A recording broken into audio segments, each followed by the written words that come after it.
reportage de demain a déjà fuité. Oui, bah je sais, on a prévenu, hein, vous inquiétez pas. De toute façon, vous attendez à rien, hein, honnêtement. J'ai même pas envie d'en parler, j'ai même pas envie d'épiloguer sur ce reportage et j'ai pas été les bas grand bien de face. Tu ne réponds pas à certaines questions parce que c'est filtré par une secrétaire, on m'a dit aujourd'hui. Non, je réponds pas à certaines questions parce que j'ai pas envie de répondre à certaines questions, je sais pas. Ah. En même temps, tu sais, tu réfléchis pourquoi je répondrais à une FAQ à des personnes qui veulent me nuire et que je répondrais pas à des gens qui sont juste là pour me suivre, tu vois. Tu n'es pas assez grand pour le faire toi-même, tu es une secrétaire. Après, surtout que j'ai souvent eu tendance à répondre à certaines questions vachement touchy, hein. Je pense pas avoir botté en touche sur beaucoup de sujets ou quoi que ce soit. J'ai toujours été assez transparent et honnête, c'est juste que bah, mes réponses leur plaisent pas. Donc forcément, quand je dis quelque chose, c'est mytho. Voilà. Quand je dis ma vérité et que je dis des choses, même en reconnaissant mes propres torts, bah c'est mytho, parce que ça leur plaît pas. Parce que je ne dis pas ce qu'elles aimeraient entendre. Mais ça, il faut qu'elles grandissent dans leur tête, hein, parce que c'est comme ça la vie d'adulte. Hein. C'est qu'on n'a pas toujours ce qu'on veut. Hein. Et on n'a pas toujours raison non plus. Hein. Combien de fois j'ai eu tort, moi? Encore aujourd'hui, ça m'arrive. Hein. Ton conjoint met en pause, c'est mignon. C'est mignon. Je n'ai vu que ton passage en reportage offert par tes fans amoureuses. Alors j'ai regardé le passage aussi. Bon, je vais m'exprimer quand même. Et après, on n'en parle plus parce que ça m'intéresse pas. Ça m'intéresse plus. Déjà, le reportage, faut pas s'attendre à une dinguerie ou quoi que ce soit. C'est un reportage sur l'influence des réseaux sociaux. Enfin, sur l'exposition des enfants sur les réseaux sociaux, etc. Nous, ça nous a. Oui, ça nous a été vendu comme ça. Enfin, un petit peu. En fait, cette personne a contacté mon avocat et m'a contacté aussi pour me proposer, du coup, de participer dans un docu-réalité. Enfin, un docu. Comment elle appelle ça? Un docu-réel, je sais pas quoi. En gros, c'est un documentaire dont le sujet était l'exposition des enfants dans les réseaux sociaux, etc., etc., etc. Et, euh, et j'en ai parlé à Laura et tout, et moi je voulais pas le faire. J'ai dit, moi ça m'intéresse pas, de toute façon les médias, voilà, voilà. Mon avocat a discuté avec elle, il m'a dit, bon, c'est pas TF1, c'est pas Confessions intimes, voilà, c'est rien de machin, et puis ça serait, vous avez l'expertise dans ce domaine-là, ça serait peut-être pertinent de donner votre expertise, de dire ce que, de partager votre opinion sur, bah, du coup, l'exposition des enfants. C'était plutôt sur l'influence des réseaux sociaux. Comment les réseaux sociaux s'immiscent dans la vie, en fait, des influenceurs. Et de fil en aiguille, bah, du coup, Laura l'a eu au téléphone, et moi, au début, bah, j'étais pas censé participer. Je voulais pas. C'était Laura qui devait participer toute seule. Parce que je pense que Laura est aux premières loges pour témoigner de ce qu'elle a subi, de ce qu'elle a vécu. Il faut rappeler qu'elle ne vient pas de ce monde-là. Et quand on s'est mis ensemble, elle a été confrontée de plein fouet à la haine des réseaux sociaux. Hein. Dès la première photo que j'ai postée de ses mains, ça a déjà commencé à fouiller tout Instagram, tout YouTube, tout Google pour essayer de trouver son identité, à essayer d'aller chercher dans les amis des amis, dans Facebook, dans Instagram, machin, pour essayer de trouver ses amis à elle, pour ensuite remonter sur elle, pour ensuite essayer d'obtenir des infos, etc. Tu vois. S'en est suivi après bah, le harcèlement qu'on connaît hein, pendant plusieurs mois, pendant facilement 2 ans, la demande de garde qui a envenimé tout ça. Voilà, ça en est pris plein la gueule, des menaces, des insultes, des moqueries, enfin tout est sur le site internet de toute façon, voilà. Ensuite, il y a eu les menaces de mort envers son fils, envers Malone, envers ses parents, envers elle-même, le compte au nom de Malone, enfin toutes ces choses-là, tout ce qui s'est passé sur les réseaux sociaux, bien même après le décès du coup de Maëva.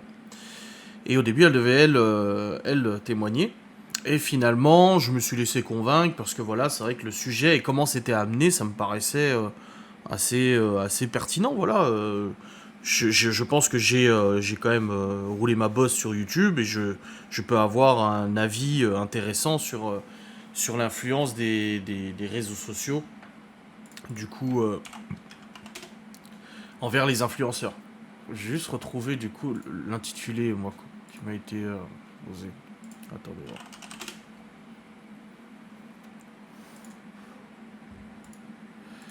Voilà, film cinématographique. Ouais, c'était un film qui devait exposer en fait les doutes des parents devenus influenceurs, des leaders. On se confie sur nos choix, notre travail, nos aspirations, blabla, etc. Partager ma vie, mes expériences, mes doutes, mes victoires, donner des conseils, avancer ensemble à travers l'écran. Ils veulent décrypter le nouveau rôle du numérique et des réseaux sociaux. Et c'est un film où il faut donner la parole à des parents influenceurs qui connaissent les codes des réseaux sociaux. Voilà comment ça a été vendu à la base. Ça a été vendu comme ça. Ça n'a pas été vendu. Enfin, si, je l'ai bien compris pendant l'interview que ça essayait, tu vois. Mais bon, après. Oui, je suis d'accord, Sarah. Ouais. Et du coup, bah, finalement, j'ai accepté. On a convenu d'une après-midi pour faire ça. On a fait garder les enfants et ils sont venus à la maison pendant plusieurs heures pour faire des plans, pour faire l'interview, etc. Donc, on a fait ce tournage, donc Laura et moi-même. Et on a, comme ça, répondu aux questions de la journaliste sur les réseaux sociaux, sur machin. Beaucoup de questions étaient... et ça, je lui ai dit, hein, je veux dire, moi, je m'exprime publiquement, là. Si elle m'écrit derrière en disant «Ah, t'as dit ça et tout», j'en ai rien à foutre, j'ai le droit de partager mon avis. Et je lui ai dit, d'ailleurs, n'oubliez pas que je suis suivi par des gens sur Internet, et je donnerai mon ressenti, bien évidemment. Et du coup, beaucoup de questions. Laura s'est beaucoup exprimée sur ce qu'elle a vécu, sur ce qu'elle a subi, ce qu'elle pense de l'exposition des enfants aussi, ce qu'elle pense sur l'influence des réseaux sociaux sur la vie de tous les jours, etc. Donc ça a été un bon 2 heures d'interview. C'est beaucoup 2 heures d'interview, ça fait beaucoup de contenu, forcément et tout. Plusieurs fois, je n'ai pas voulu répondre à certaines questions parce que je trouvais les questions un peu trop dirigées. Et je lui disais d'ailleurs, hein, elle ne peut pas le nier, un journaliste, je le disais, je sais ce que vous voulez que je dise, mais je ne le dirai pas. Parce que je ne le pense pas. Donc je modifiais ma réponse et je l'adaptais. Bon, bah ces réponses ne se sont pas trouvées dans le reportage, mais voilà. Et puis après, ils ont fait des plans et tout, et les abos veulent contrôler les youtubeurs, influenceurs comme des Sims pour certains. Ouais, grave. Et j'ai bien compris que voilà, ça se dirigeait beaucoup vers l'exposition des enfants. Est-ce que tu regrettes? Est-ce que si? Est-ce que ça? Machin, etc., etc. Donc je me suis exprimé. La journaliste et puis le preneur son et vidéo étaient très gentils. Ça s'est très bien passé, des personnes très agréables au demeurant. Et après, voilà, ils sont partis. Elle a dit bon, bah on va faire le montage et ça sera diffusé du coup dans quelques mois et tout ça, donc on le savait. Elle m'appelle il y a une semaine. Et elle me dit, bon Adrien, le reportage sera diffusé à telle date, machin et tout ça. Je suis super content du résultat et tout. Bah tant mieux, elle est contente de son travail. En même temps, il faut. Hein. Et elle me dit, par contre, on a coupé Laura au montage. Et je lui dis, comment ça? Et elle me dit, bah en fait, on arrivait... Parce que je lui avais dit que moi, je voulais pas que le reportage en fait se centre sur les histoires judiciaires, sur toutes ces polémiques, que je suis traité d'assassin, machin, etc. Je voulais pas qu'on parte là-dessus, je voulais pas qu'on revienne encore une fois là-dessus, parce que j'estime que si quelqu'un doit en parler, bah, j'ai le droit d'en parler moi, mais j'ai pas envie que ce soit à travers des médias.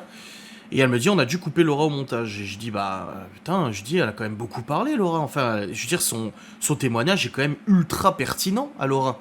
Parce que c'est quand même quelqu'un qui n'est pas de ce monde, qui est arrivé en cours de route dans ce monde. Parce que moi, j'y travaille depuis presque 10 ans maintenant, tu vois. Et du coup, je trouve que son expertise à Laura est ultra pertinente. Parce qu'elle a été pris dans le truc, tu vois. Et du coup, elle me dit non, non, on l'a pas gardé parce qu'en fait, une fois qu'on a fait le montage, les producteurs de la chaîne, donc ceux qui décident, ceux qui payent, ils ont dit que, bah, en fait, on comprenait pas trop qui était Laura. On n'arrivait pas trop à saisir qui était Laura, qui était Malone. Elle dit du coup, on a voulu se recentrer sur toi, et c'est pour ça qu'on a supprimé les passages de Laura. Et j'ai dit bah franchement, je sais plus comment je lui dis ça au téléphone, je dis bah je trouve ça dommage, c'est vraiment dommage parce que je trouve que son expertise était bonne quoi. Et du coup bah je suis descendu, j'ai raccroché et tout, j'ai dit bah de toute façon je lui ai dit hein, j'ai dit oui bah je regarderai le reportage et puis de toute façon je dirai ce que j'en pense quoi. Et du coup je suis descendu, j'ai dit à Laura bon écoute j'ai eu la journaliste au téléphone, t'as été coupé du montage. Et là Laura elle me dit quoi?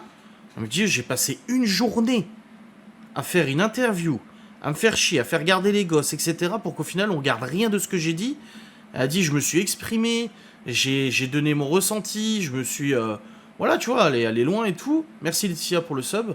Dis, on a même fait vachement attention à plein de choses qu'on disait. Hein. On a même pris la défense de Maëva à plusieurs reprises, tu vois.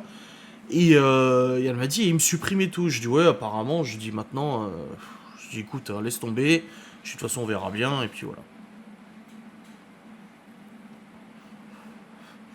Et là, il y a 2-3 jours, on m'écrit en me disant, ah, Adria, il y a quelqu'un qui a fait fuiter le reportage sur YouTube. Enfin, la partie où je parle.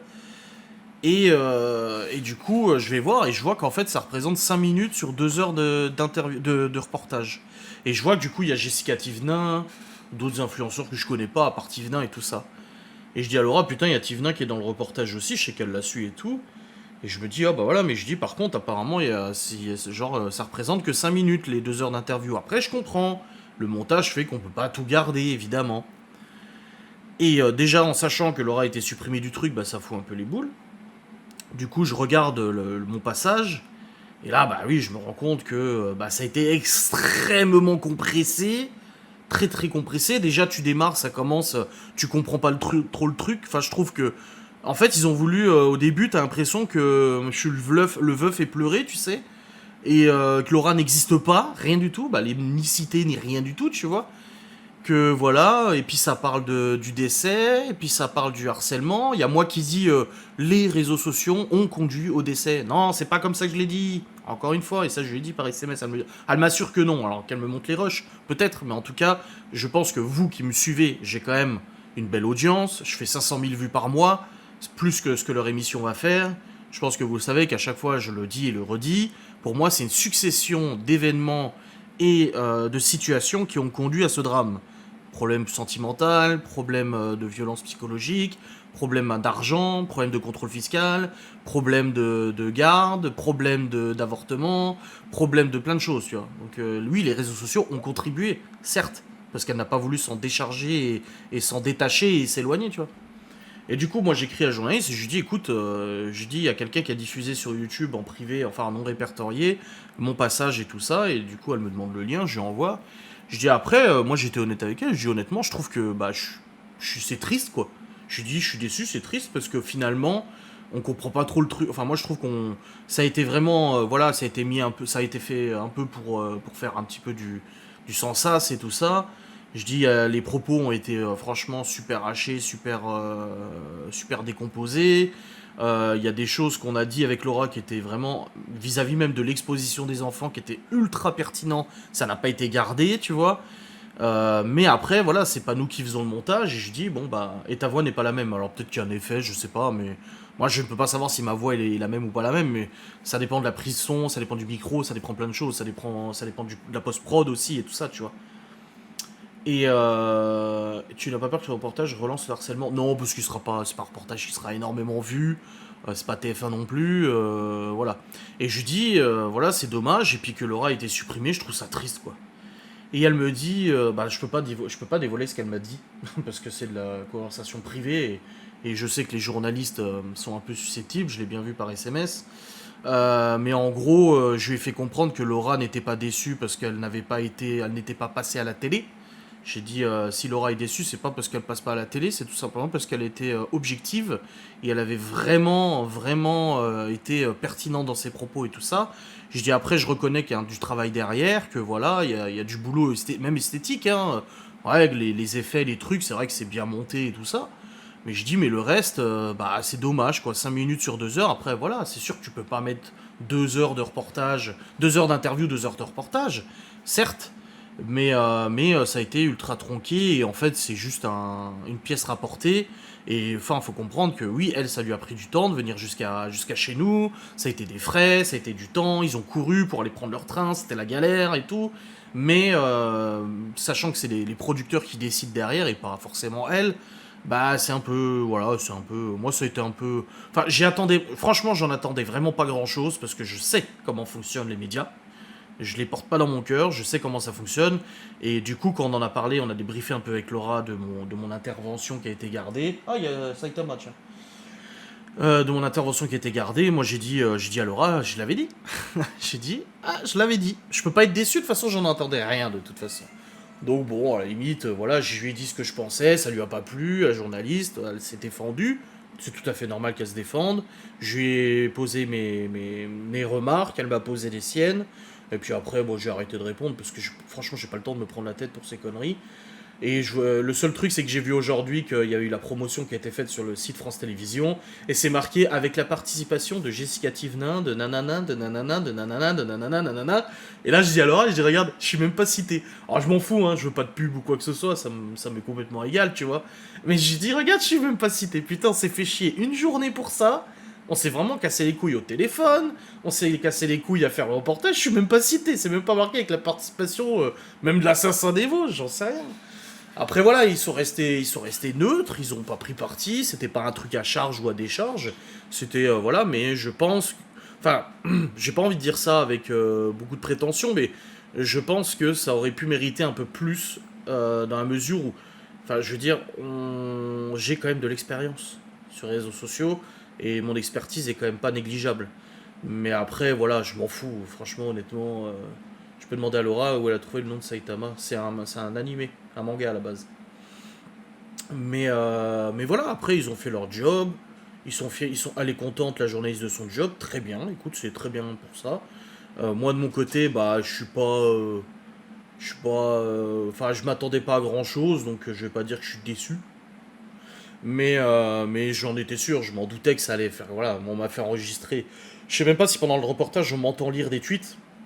Mais j'ai dû enregistrer entre deux montages, du coup, ma voix off en lisant des tweets, des trucs comme ça. Je sais plus si ça a été gardé ou pas.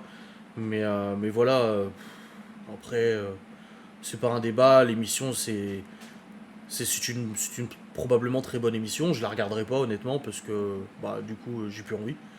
Mais voilà, après, c'est le jeu. Tout n'a pas été gardé, comme d'habitude, dans ce genre de production. Moi-même, ça m'arrive des fois de faire des vidéos. Je veux dire, quand je fais des plans au Portugal, j'ai fait des heures de plans et j'en ai gardé qu'une petite partie pour faire une vidéo. Mais du coup, voilà, je. Ouais, me souviens pas t'avoir entendu lire. Ouais, bah pourtant, j'ai renvoyé tous des fichiers. Ils m'avaient demandé, en fait. Ils m'ont envoyé plein de tweets à lire. Ils m'ont dit, est-ce que tu peux les lire en voix off et tu nous envoies pour qu'on le mette dans le reportage. Ça n'a pas été mis, tu vois. Donc, et tout ce qui concernait Laura, la haine envers Laura, les insultes et tout. Et je lui dis, franchement, c'est dommage.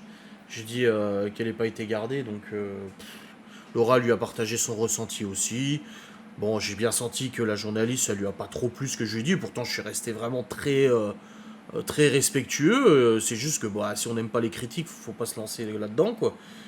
Et voilà, quoi. Le reportage est diffusé demain sur France 5. Tu penses être qui pour être cité? Les professionnels ont cerné le personnage, apparemment, il ne faut pas te vexer. Ah non, Sonia, je suis absolument. La bannissez pas, hein, elle a des choses intéressantes à dire, Sonia. Ah bah, elle était bannie, voilà. Non, non, non, je m'en fous d'être cité, je l'ai dit, je m'en fous. C'est juste que ça m'a fait sourire. Quand j'ai vu que j'étais pas cité, je me suis dit, on m'a cassé les couilles une journée. La journaliste s'est fait chier une journée aussi. Le preneur son et le cadreur aussi. Pour ça, en fait, pour. J'ai dit, ah, c'est. Mais comme je lui ai dit, hein, si Laura voulait passer à la télé, vous savez, ça fait longtemps qu'on serait passé sur TF1, sur plein de chaînes, hein, radio, chaîne, journal et tout. Il y a eu deux trois interventions dans le Parisien, etc. Mais si on avait voulu vraiment faire du buzz et tout ça, t'inquiète pas qu'on aurait fait le tour de tous les plateaux télé, hein. L'étude, ça ne précise pas à qui c'était destiné. Non, nous aussi. Mais bon, c'est comme ça, ma foi. Et puis en plus, surtout que pendant 2 heures, bah, j'ai retracé la genèse de tout ça. Comment la haine a commencé sur les réseaux sociaux, suite à on a échangé nos mamans. Qu'un groupe sur Twitter s'est formé pour dénoncer, pour insulter, pour machin.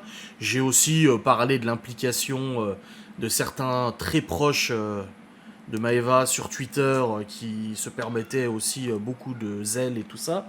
Mais tout ça n'a bien évidemment pas été gardé. Bah, c'est dommage de l'avoir banni, Sonia. Je me suis dit, allez, vas-y, tant qu'on y est là, battons le feu tant qu'il est encore chaud. Parce que ça me fait tellement délirer comme ils sont. Elle savait pas où situer Laura, c'est juste ta femme. Ouais, ouais, non, mais elle m'a dit au téléphone, elle m'a dit, écoute, en fait, les gens n'auraient pas compris qu'en fait, Laura c'est ta nouvelle femme et que Malone c'est son fils, mais pas le tien et machin et nana. Ou peut-être, allez, accordons le bénéfice du doute. Moi, comme j'ai dit, j'ai partagé mon point de vue. Je vais pas revenir dessus après ce live parce que j'ai absolument pas envie de passer du temps à parler de ça. Franchement, ça m'intéresse pas. Et puis voilà, c'est tout, c'est fait, c'est fait. Au moins, je sais qu'on n'est jamais mieux servi que par soi-même. Et je pense qu'il y a beaucoup plus de pertinence dans mes propres lives que dans ce genre de témoignage, c'est tout.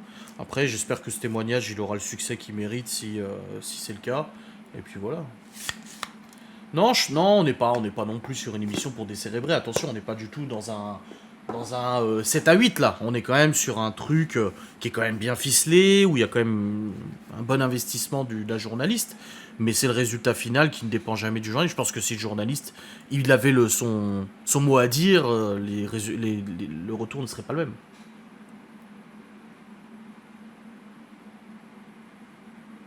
Tu devrais faire un spécial live avec que des questions de tes fans amoureuses. Mais qu'elles viennent là, qu'elles viennent poser des questions. Venez, venez. Créer un nouveau compte. Ça peut être drôle. Tu sais, on les fait rentrer dans l'arène comme ça, puis on se fout de leur gueule parce que.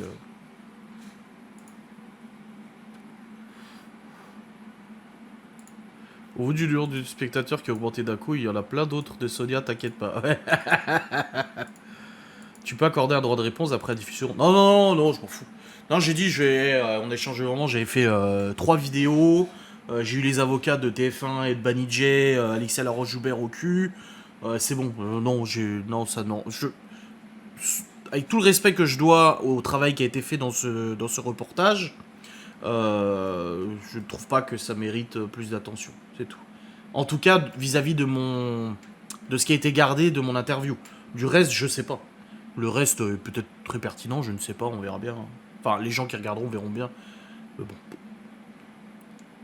Le sujet était intéressant en tout cas. L'exposition des enfants et tout ça, c'est intéressant.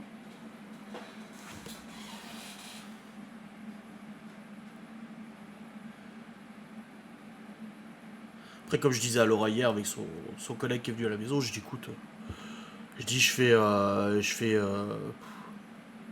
6-7 millions de vues par an. Et dire les gens savent très bien ce que je pense, savent très bien, voilà. Je m'inquiète pas des abonnés qui me suivent, qui m'aiment bien, hein, je dis, et qui regarderaient ça, ils se diraient oh là là, Adrien, ton intervention, je sais pas quoi en penser et tout ça. Les gens qui me suivent, c'est ce que je pense, hein. Puis je pense que je vois assez ma gueule, que ça se sache.